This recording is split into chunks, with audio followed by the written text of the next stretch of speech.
Welcome in, ladies and gentlemen. I'm Rick Godley, and we happen to be at the Lincoln Parish Museum, 609 North Vienna in Ruston. Special guest that we have, Chris Kennedy. We're going to be talking about his recent project, his only project, as far as a book. And you talk about a great concept, Joe Aillet. Louisiana Tech's Joe Aillet. He wrote about him. We're going to find out more, but we want you to circle the date because September 30th, Christopher is going to be back here at the Lincoln Parish Museum. September 30th is a Friday night. It'll be 7 o'clock.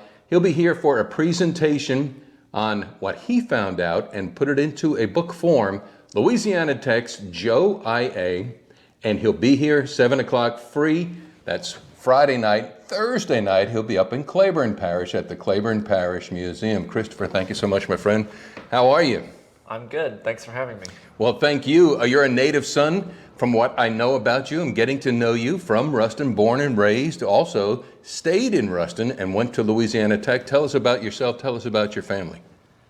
So yes, from Ruston. My dad is a alumni of Louisiana Tech, and he also works at Louisiana Tech. He's Dean of Applied and Natural Sciences. Mm-hmm. And I just grew up loving Louisiana Tech. Didn't know, aside from Tech and LSU, didn't know there was anything better. And is there? No. No, I didn't think so. Of course not. That's right. And so being from Ruston and being involved with Louisiana Tech with your dad, you obviously got involved in all of the culture as well as the campus, including the sports. So the inspiration for Louisiana Tech, Joe Aillet, the book, came from? Just growing up, always going to the games, always going to the tailgates, and then playing on the field after games are finished, and just wondering, it's a funny name. Why did they name it Joe Aillet? Cajun, who was he? And no one seemed to know anything about him. And then one day I talked to his daughter, Cynthia, after my mom told me, after all these years, you should go visit Cynthia Aillet. We went to the same church, St. Thomas Aquinas, mm-hmm. And so that was our connection, and we just sat down and had a talk. All right, so you've been born, raised in Ruston, gone to Joe Aillet and Tech football games your whole life. When did that conversation with Cynthia happen? When did you literally all right, I'm going to proceed to get an answer to my question because you had a hunger and thirst. When did that happen? Shortly after Christmas, 2020. 2020, and here we are in 2022. So what I find really interesting here, as Chris Kennedy is going to be at the Lincoln Parish Museum, it will be on a Friday night, 7 p.m. Tech does not have a home game that weekend, so you're encouraged to come out as we are going through the second renaissance here at the Lincoln Parish Museum. Let's create a remarkable future, totally free for you for a book signing as well as a presentation. And so you pursued after that, and I guess I'm gleaning, and hopefully we can encourage others, like if you have a question, don't just Google it, right? Because Google didn't have all the answers, did it? And it had some of the wrong answers as well. Well, that's why you're the fact checker. Working on it. Well, no, you're the truth sleuth. But all right, again, so you're started to pursue, you talk with Cynthia. Did a book concept come into your mind at that time? Well, it was always in my mind, and our visit confirmed it. Oh, really? And so you said, I need to sit down and actually write a book. It's not like you don't have anything to do with your life. What are you doing with your life? Right now, I'm working on my Master of Library Information Science from LSU. I plan on graduating in summer of 2023. And also work at the Louisiana State Archives. All right, so if I heard that right, there's a job there, there's a full-time student, and you're also said, you know what, I got extra time, I'm gonna write how many pages, 174? Yes, sir. I'm gonna conduct 50 interviews and read over 1,000 articles to compile this information on this Joe Aillet. All we know is that a stadium was named after the man. Tell us what you found out about him. Well, he came to Louisiana on an orphan train. He was from New York City originally, and raised by the Aillet family. And Mr. Aillet died shortly after he was adopted, and so he was raised primarily by Mrs. Aillet, Eliza Aillet, and a very helpful priest. She was the housekeeper for the priest. His name was Father Johann Roge. And so from there, he went to school at Holy Cross in New Orleans, back when it was a boarding school. So at 12 years old, he went to Holy Cross and graduated from there in 1923. And from there, went to St. Edward's in Austin, Texas, and did not graduate from St. Edward's. He finished his schooling at ULL, which at that time was southwestern Louisiana. Right. Well, how did he get to Ruston and Louisiana Tech? Because, I mean, we just jumped over this Orphan Trian thing, which you didn't know anything about, and most people don't really know what the Orphan Trians were in the early 1900s, right? But that's just the beginning of the story. He gets to Tech and he becomes a legendary not only player, but head coach, right? And what else? Well, his first coaching position was actually as a student at Southwestern, because he actually did not play his senior year. He was a student coach, and from there he got a job offer at Haynesville High School, which football fans in Louisiana will know as a very premier high school football team. And it was great before he got there. He added to it. From there, he went to Northwestern, which at that time, drawing a blank. That's it was fine. not Northwestern. Oh, right. Louisiana Normal. Okay, the Louisiana Normal. No wonder why they became the Demons. Yeah. Why be normal? But we won't go there. All right, staying on Joe Aillet, how does he get to Ruston and Louisiana Tech? Well, he spent 4 years at Northwestern as an assistant coach, and they built the team up and had an undefeated football season in 1939, and that was right before he came to Louisiana Tech.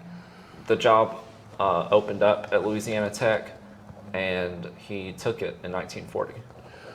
We're talking with Chris Kennedy. He's going to be here on Friday night. We are at the Lincoln Parish Museum and Historical Society, 609 North Vienna, and it'll be at 7 o'clock, totally free. And come for a book signing and a presentation on Louisiana Tech's Joe Aillet. And there's the book itself. After you're reading and gleaning, what do you think was so special about the charisma and character of the man that a football stadium would be named after him? Well, he was a little unorthodox, I guess you could say, as a football coach. He was not very rah-rah, very emotional, very reserved, very quiet, very deliberate, and gentle in instructing his players on how he wanted them to behave in a football game. And it wasn't just the X's and O's, it was about keeping your composure in general. And very much like Tom Landry, they were both friends. They both dressed well for games, and they both, if you saw them on the sidelines, that's what a lot of people know about Tom Landry. Right. He's there emotionless, walking the sidelines. Stoic. Right. Right. All right, so Joe does his coaching career at Louisiana Tech. And who do you think, or do you know, came up with, you know what, we have a new stadium that's going to be going up here on campus. What are we going to name it? Who came up, who surfaced that? Because I'm sure Joe didn't go like, please name it after me. It was kind of his project in many respects, because as soon as he came to Louisiana Tech, he had the vision. He was like, we need something bigger. We need something that is going to be here for the future. And so he worked on it. They didn't get started on the project until the 60s, and he retired from being a football coach in 1966. And so the construction was not complete until 1972. He died in 71. And so...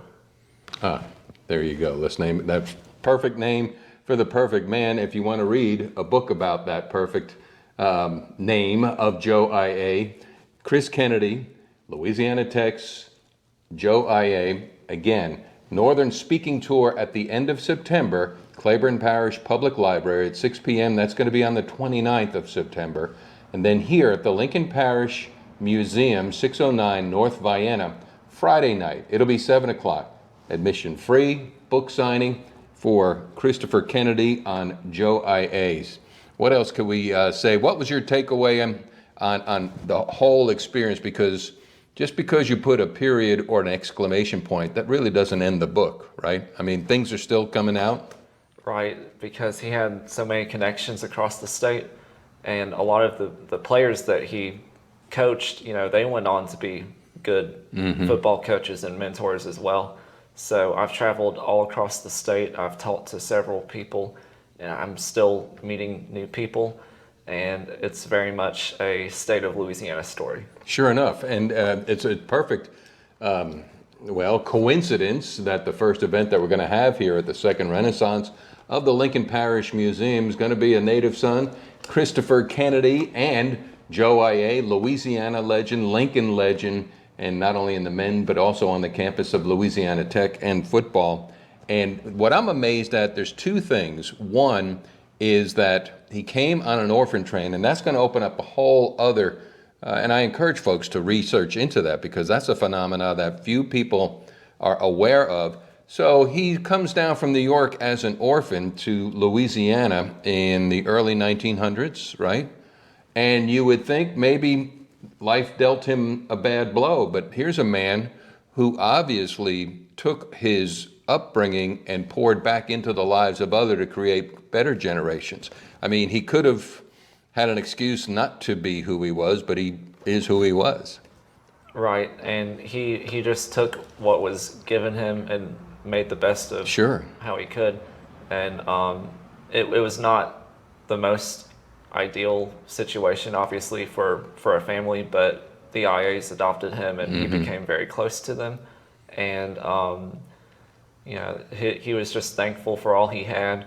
At the end of his life, he went through a bad bout with cancer, but he just kept his faith and kept going. And I think that it's a big testament that he kept the name IA because he was thankful for the opportunity that they provided him. Right, you're bringing up a point.